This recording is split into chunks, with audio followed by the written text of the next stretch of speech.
Students, in the previous topic we were discussing about how to declare a variables. So while declaring we are going to specify the word data type and the variable name. So next we are going to study about how we can assign a values. Assigning values to variables. Assigning values to variables means whatever the variables we have declared. ನಾವು variables ಏನು declare ಮಾಡಿರ್ತೀವಿ ಅದಕ್ಕೆ ವ್ಯಾಲ್ಯೂಸ್ನ ಯಾವ ಥರ ಕೊಡ್ತೀವಿ ಅಂತ, that is nothing but assigning values to variables. In order to declare a variables we are using declaration statement, and in order to assign a variables we are using assignment statement.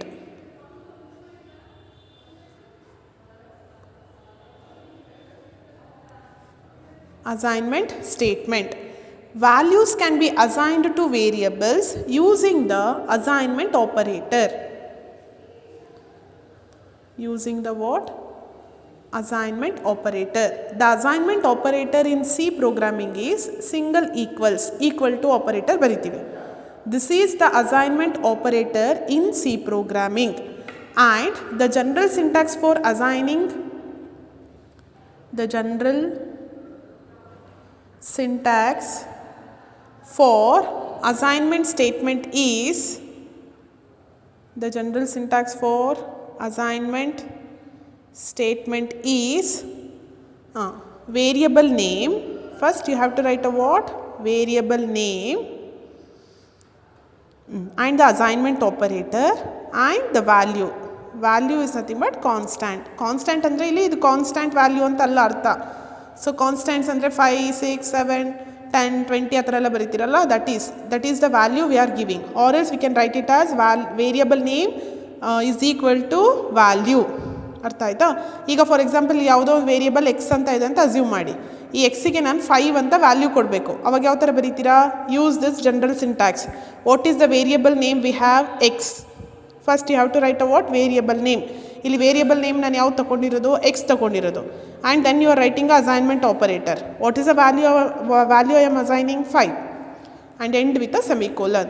This is nothing but assignment statement. This is nothing but what? Assignment statement. ಈಗ ಈ ವೇರಿಯಬಲ್ನ ನೀವು ಇಲ್ಲಿ use ಮಾಡ್ತಾ ಇದ್ದೀರಾ ಅಂತ ಹೇಳಿದ್ರೆ, ಈ ವೇರಿಯಬಲ್ನ ನಾವು ಫಸ್ಟೇ ಏನು ಮಾಡಿರಬೇಕು? ಡಿಕ್ಲೇರ್ ಮಾಡಿರಬೇಕು. We have to declare the variable what? X. X ಅಂತ ವೇರಿಯಬಲ್ನ ನೀವೇನು ಮಾಡ್ತೀರಾ? ಡಿಕ್ಲೇರ್ ಮಾಡ್ತೀರಾ. ಅರ್ಥ ಆಯ್ತಾ? ಆಗ ಫಸ್ಟ್ ಸ್ಟೇಟ್ಮೆಂಟ್ ಏನು ಬರೀಬೇಕು? Declaration statement. ನಾನು ಇದಕ್ಕೆ ಇಂಟೀಜರ್ ವ್ಯಾಲ್ಯೂನ ಅಸೈನ್ ಮಾಡೋ ಥರ ಡಿಕ್ಲೇರ್ ಮಾಡಬೇಕು ಅಂದರೆ what should be the data type? Int.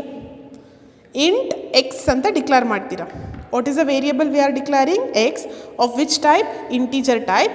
So I can store integer value in this. ಈಗ ಇಂಟ್ ಎಕ್ಸ್ ಅಂತ ಡಿಕ್ಲೇರ್ ಮಾಡಾಯಿತು. ನೆಕ್ಸ್ಟ್ ಈ ಎಕ್ಸಿಗೆ ಒಂದು ವ್ಯಾಲ್ಯೂ ಅಸೈನ್ ಮಾಡಬೇಕಂದ್ರೆ ಯಾವ ಥರ ಬರೀಬೇಕು? ನೆಕ್ಸ್ಟ್ ಸ್ಟೇಟ್ಮೆಂಟಲ್ಲಿ ಎಕ್ಸ್ ಇಸ್ ಈಕ್ವಲ್ ಟು 5 ಅಂತ ಬರೀತೀರಾ. This is a declaration statement.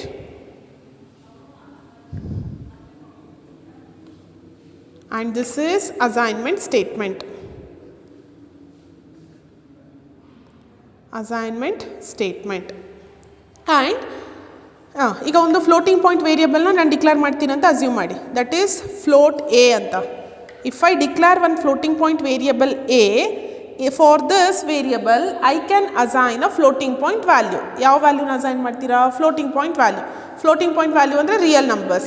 ಈಗ for example I can write A is equal to 5.5. a is equal to 5.5. Like this you are going to assign a values for the what? Variables. And it is possible to combine the declaration statement and the assignment statement in a single statement. ಇವಾಗ ಇದೆರಡು different statements. This is a declaration statement and this is a assignment statement. These two are two different statements. ಇವಾಗ ಇದೆರಡು two different statements ಆಗಿ act ಮಾಡ್ತಾ ಇದೆ.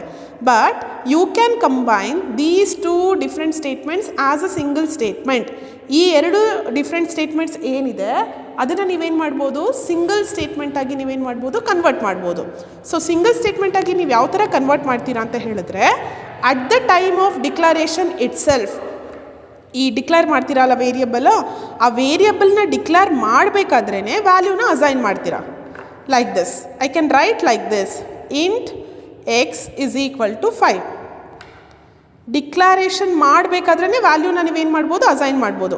ಈಗ ನೀವು just int x ಅಂತ ಬರೆದು ಸೆಮಿಕೋಲನ್ ಕೊಡೋ ಬದಲು you are going to write int x and assignment operator and the value and end with a semicolon.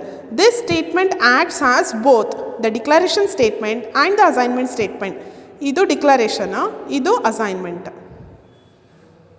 Understood? Like this we are going to convert two different statements as a what? A single statement. And the process of giving initial values to a variables. ಈ ವೇರಿಯಬಲ್ಸ್ಗೆ ನೀವೇನು initial ವ್ಯಾಲ್ಯೂಸ್ನ ಕೊಡ್ತಾ ಇದ್ದೀರಾ, that process is nothing but initialization. That process is nothing but what? Initialization. And in C programming, I can declare more than one variable in a single statement. ಒಂದೇ ಸ್ಟೇಟ್ಮೆಂಟಲ್ಲಿ ನಾನು ಏನು ಮಾಡ್ಬೋದು, more than one ವೇರಿಯಬಲ್ನ declare ಮಾಡ್ಬೋದು. ಈಗ for example assume that I have 2 variable like this, int A ಕೊಮ B. A ಮತ್ತು B ಅಂತ 2 integer ವೇರಿಯಬಲ್ನ declare ಮಾಡ್ತಾ ಇದ್ದೀನಿ. ಈ 2 ಇಂಟೀಜರ್ ವೇರಿಯಬಲ್ನ ಒಂದೇ ಸ್ಟೇಟ್ಮೆಂಟಲ್ಲಿ ಅಸೈನ್ ಮಾಡ್ಬೋದು if both are having a same values like this, A is equal to B is equal to 10. It means that for A and B, what is the value of A? 10. And what is the value of B? 10. ಈ line execute ಆಗಬೇಕಾದ್ರೆ first ಇದು execute ಆಗುತ್ತೆ, ಬಿಗೆ ಏನು assign ಆಗುತ್ತೆ, 10 assign ಆಗುತ್ತೆ. And ಬಿದು value ಎಷ್ಟು, 10. ಈ 10 ಯಾವುದಕ್ಕೆ ಅಸೈನ್ ಆಗುತ್ತೆ, ಎಗೆ ಅಸೈನ್ ಆಗುತ್ತೆ. Like this we are going to perform a what? Assignment. Assignment ಸ್ಟೇಟ್ಮೆಂಟ್ಸನ್ನು ನಾವು ಯೂಸ್ ಮಾಡ್ತೀವಿ. For example consider one program here. ಇಲ್ಲಿ ಡಿಕ್ಲಾರೇಷನ್ ಮಾಡಿದ್ದಾರೆ, ಡಿಕ್ಲಾರೇಷನ್ ಆ್ಯಂಡ್ ಅಸೈನ್ಮೆಂಟ್ಸ್ ಮಾಡಿದ್ದಾರೆ, ಮತ್ತು ಅಸೈನ್ಮೆಂಟ್ಸ್ ಮಾಡಿದ್ದಾರೆ. ಅರ್ಥ ಆಯ್ತಾ? So in the declaration statement, so we have 2 variables of which type? Floating point type. Which are those? X and P. And double data type ಅಲ್ಲಿ ನನಗೆ 2 variable ಇದೆ, ಯಾವುದು y ಮತ್ತು q ಅಂತ ಡಿಕ್ಲೇರ್ ಮಾಡ್ತಾ ಇದ್ದೀನಿ. Then unsigned int. ಅನ್ಸೈನ್ಡ್ ಇಂಟಲ್ಲಿ ಯಾವ ಟೈಪ್ ಇದೆ, k ಇದೆ. This is just a declaration. We have not done any assignments. Means we have not given any initial values for these variables. ಈ ವೇರಿಯಬಲ್ಸ್ಗೆ ಯಾವುದೇ ಇನಿಷಿಯಲ್ ವ್ಯಾಲ್ಯೂಸ್ನ ನಾನು ಏನು ಮಾಡಿಲ್ಲ, ಸ್ಪೆಸಿಫೈ ಮಾಡಿಲ್ಲ. ಬಟ್ ಇಲ್ಲಿ ನೋಡಿ ಡಿಕ್ಲಾರೇಷನ್ಸ್ ಆ್ಯಂಡ್ ಅಸೈನ್ಮೆಂಟ್ಸ್ ಅಂತ ಇದೆ. ಈ ಡಿಕ್ಲಾರೇಷನ್ಸ್ ಆ್ಯಂಡ್ ಅಸೈನ್ಮೆಂಟ್ಸ್ ಅಂತ ಹೇಳಿದ್ರೆ ಡಿಕ್ಲೇರ್ ಮಾಡಬೇಕಾದ್ರೇ ನಾನು ವ್ಯಾಲ್ಯೂ ಕೊಟ್ಟಿದ್ದೀನಿ. ಈಗ ನಾನು ಇಲ್ಲಿ ಇಂಟ್ ಎಮ್ ಅಂತ ಡಿಕ್ಲೇರ್ ಮಾಡ್ತಾ ಇದ್ದೀನಿ. ಡಿಕ್ಲಾರೇಷನ್ ಮಾಡಬೇಕಾದ್ರೆ I am going to assign a value. I am assigned that is 54,321 ಅಂತ ಎಮ್ಮಿಗೆ ಅಸೈನ್ ಮಾಡಿದ್ದೀನಿ. ದೆನ್ ಲಾಂಗ್ ಇಂಟ್ ಎನ್ ಅಂತ ಇದೆ. It is a long int data type. Long int ಅಂದರೆ ಎಷ್ಟು ಬೈಟ್ಸ್ ಅಲೋಕೇಟ್ ಆಗುತ್ತೆ, 4 ಬೈಟ್ಸ್ ಅಲೋಕೇಟ್ ಆಗುತ್ತೆ. ಇದಕ್ಕೆ ನಾನು ವ್ಯಾಲ್ಯೂ ನೋಡಿ ಇಷ್ಟು ಕೊಟ್ಟಿದ್ದೀನಿ. ಇದು single value. It is not a more than one value, it is a single value. This is the value we have assign. This is declarations and assignments. This is just a declaration. ಇಲ್ಲಿ ನೋಡಿ just assignments ಇದೆ. Assignments ಯಾವುದಕ್ಕೆ, ಇಲ್ಲಿ ನಾವು ಬರೀ ವೇರಿಯಬಲ್ಸ್ನ ಡಿಕ್ಲಾರೇಷನ್ ಮಾಡಿದ್ದೀವಲ್ವಾ, ಈ ವೇರಿಯಬಲ್ಸ್ಗೆ ನಾವು values ಕೊಡ್ತಾ ಇದ್ದೀವಿ. ಎಕ್ಸಿಗೆ ನೋಡಿ 1.23456 ಅಂತ ಕೊಡ್ತಾ ಇದ್ದೀನಿ, because the data type of x is what, float. Then ವೈಗೆ ನೋಡಿ 9.876. ವೈ ಅಂದರೆ ಡಬ್ಬಲಲ್ಲೂ ಕೂಡ ನಾವು ಈ ಥರ ಡೆಸಿಮಲ್ ಪಾಯಿಂಟ್ ಇರೋ ನಂಬರ್ನ ಸ್ಟೋರ್ ಮಾಡ್ತೀನಿ. ಕೆ ಈಸ್ ಅ ಇಂಟೀಜರ್, ಕೆಗೆ ನಾನು 5432 ಅಂತ ಕೊಟ್ಟಿದ್ದೀನಿ. ಮತ್ತು ಪಿ ಮತ್ತು ಕ್ಯೂ ಎರಡಕ್ಕೂ 1.0 ಅಂತ ಅಸೈನ್ ಮಾಡ್ತಾ ಇದ್ದೀನಿ. Here both P and Q are having a what value, 1.0. Like this we are going to write a assignment statements in a what, C program. C programming ಅಲ್ಲಿ ನಾವು assignment statement ನ ಬರಿತೀವಿ. ಈ program ಅಲ್ಲಿ ಇದೆಲ್ಲ executable statements. ಇಲ್ಲಿ ನಾನು slash ಬರೆದು ಸ್ಟಾರ್ ಒಳಗಡೆ ಏನು ಬರಿತೀನಿ, ಈಗ ಇಲ್ಲಿ ಡಿಕ್ಲರೇಷನ್ ಅಂತ ಬರೆದಿದ್ದೀನಲ್ವಾ, it is not a part of a program, it is just a comments. Comments ಅಂದರೆ ಇದು ಏನು ಅಂತ ನಾವು ಜಸ್ಟ್ ಡಿಸ್ಕ್ರೈಬ್ ಮಾಡ್ತಾ ಇದ್ದೀವಿ ಅಷ್ಟೇ, ಇದು ಪ್ರೋಗ್ರಾಮಿಂಗ್ ಅಲ್ಲ. This is not a program, ಇದು ಕಮೆಂಟ್ಸ್. ನೀವು ನೆಕ್ಸ್ಟ್ ಚಾಪ್ಟರ್ಸಲ್ಲಿ ಕಲಿತೀರ ಕಮೆಂಟ್ಸ್ ಎಲ್ಲ ಯಾವ ಥರ ಬರೆಯೋದು ಅಂತ. ಮೀನ್ಸ್ ಈ ಲೈನ್ಸ್ ಬಗ್ಗೆ ನಾನು ಏನಾದರೂ ಎಕ್ಸ್ಪ್ಲನೇಷನ್ ಕೊಡಬೇಕು. Whatever those explanations we have, those are not a part of a program. ಅವಾಗ ಅದನ್ನೆಲ್ಲ ನೀವು ಕಮೆಂಟ್ಸ್ ಅಂತ ಮಾಡ್ತೀರಾ. ಕಮೆಂಟ್ಸ್ ಎಕ್ಸಿಕ್ಯೂಟ್ ಆಗಲ್ಲ ಪ್ರೋಗ್ರಾಮಲ್ಲಿ, just it is giving a information about that statement. ಆ ಸ್ಟೇಟ್ಮೆಂಟ್ ಬಗ್ಗೆ ಏನು ಮಾಡುತ್ತೆ, ಇನ್ಫಾರ್ಮೇಷನ್ ಕೊಡುತ್ತೆ. ಇಲ್ಲಿ ಸ್ಲ್ಯಾಶ್ ಸ್ಟಾರ್ ಬರೆದು ನಮಗೇನು ಕಮೆಂಟ್ ಬೇಕೋ ಆ ಕಮೆಂಟ್ನ ಬರೀತೀರಾ, ಮತ್ತು ಕ್ಲೋಸ್ ಮಾಡಬೇಕಾದ್ರೆ ಸ್ಟಾರ್ ಸ್ಲ್ಯಾಶ್ ಕೊಡ್ತೀರಾ. This line is considered as a comment. Comment is use to describe the statements or give the explanation of the statements. That the comments are not a what, executable part. ಇವಾಗ ಇದು ಎಲ್ಲ programming statements. ಇದು ಕೂಡ ಅಷ್ಟೇ comment. ಈ 2 line ಏನು ಅಂತ ನಾವು ಹೇಳ್ತಾ ಇರೋದಿಲ್ಲ ಅಷ್ಟೇ. It is not a programming statement. Understood? Like this we are going to declare and initialize the values to our what, variables. And whatever the process of initialization we have, initial ವ್ಯಾಲ್ಯೂಸ್ನ ನೀವು ವೇರಿಯಬಲ್ಗೆ ಏನು ಕೊಡ್ತೀರಾ that process is nothing but what initialization. ಅದನ್ನು ನಾವೇನಂತ ಹೇಳ್ತೀವಿ, initialization ಅಂತ ಹೇಳ್ತೀವಿ. Thank you.